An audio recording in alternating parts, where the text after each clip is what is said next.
Hey everyone, Chris from Fanfield Farm. Today we've been adding more propagation space inside the polytunnel. We've been hanging sort of flattened pallets, if you like. One, it keeps the mice from being able to get up and steal all the seeds.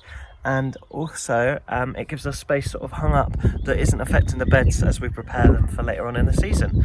So we've been hanging more of those. I'll show you that, and then I'll show you how we're seeding pretty much all of our stuff into seed trays ahead of putting them in the ground. Hope you enjoy.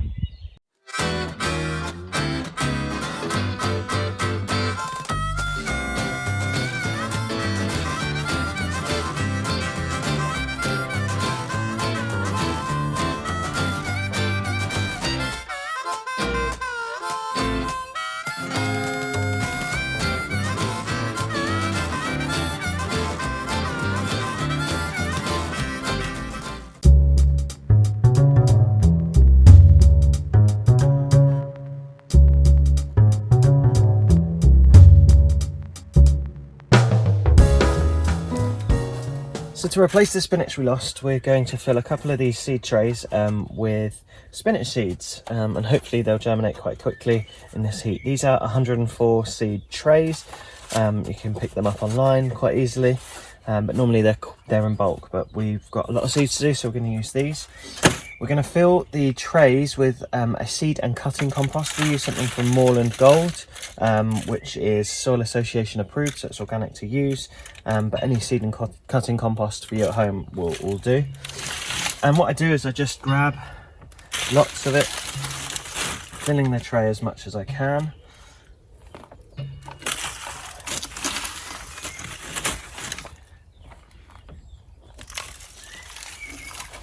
And we're just looking to get every single one of these cells completely level.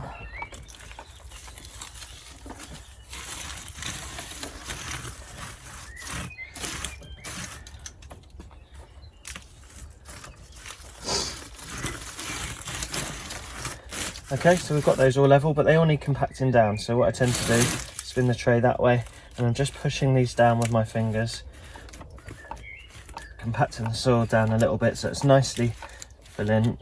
Don't want them too compact. I'm not trying to recreate the clay soil we have outside.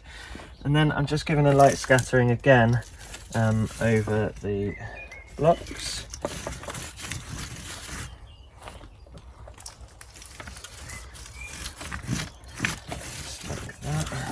Just to give them a nice, decent amount of soil in these cells for their roots to take. It should be. Okay, so then I want to create the divots for the seeds to go in, so I'm just going to lightly, again, just not compacting too hard, just create some little divots with my fingers for the seeds to drop into. There we go. Sometimes this one with my little finger gets a little bit left behind. And then we're going to sow some spinach. So we get all of our seeds from Tamar Organics. This is early giant leaf spinach. Should have been in by now. As you've seen, we did lose a load, but not too much of a problem. We can still get this nicely seeded. So I'm just going to pour a good old handful of these. Now you can get all sorts of seeders, manual seeders, or seeders, powered seeders and all sorts. We just like to do our trays by hand. There's something about touching the compost and feeling the seeds go in that makes us feel quite connected. So we do all of ours by hand at the moment. And then we're simply just dropping a seed, see if we can get one, sometimes two go in, but that's not a problem, into each of these modules or cells.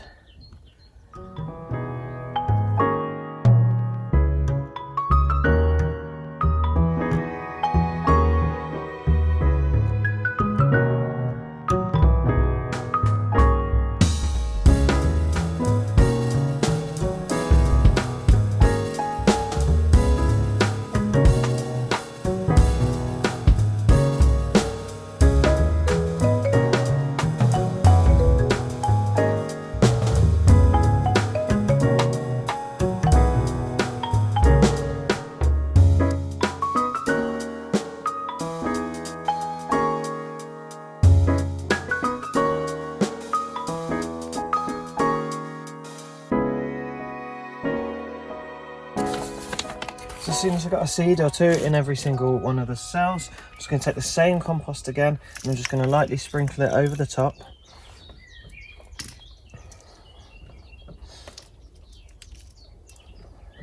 Now everyone has different ways of doing this. I'm not ever to say that my way is the right way. This is the way that we've seen progress over the last couple of years. And we all have our little quirks that we do when we do things manually, I think.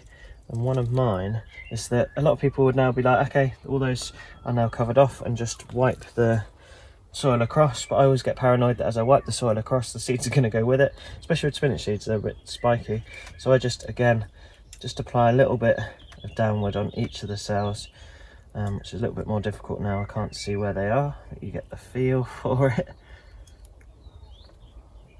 And then I'm confident all of those are in there, and I can just wipe the soil back and forth across. And I'm quite sure that I haven't pulled too many seeds out of their trays, their cells.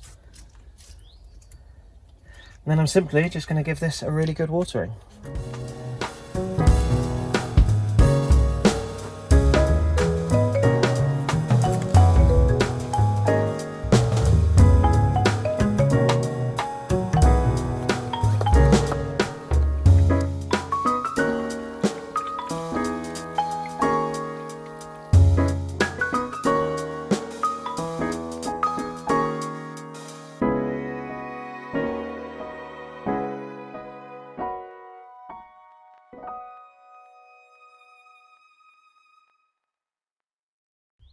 Hope you enjoyed the video today. We have another one for you tomorrow where we're going to be looking at potting up. So that's when your seedlings reach a certain size and you want to put them in pots to get them ready and get their roots ready before they go in the ground.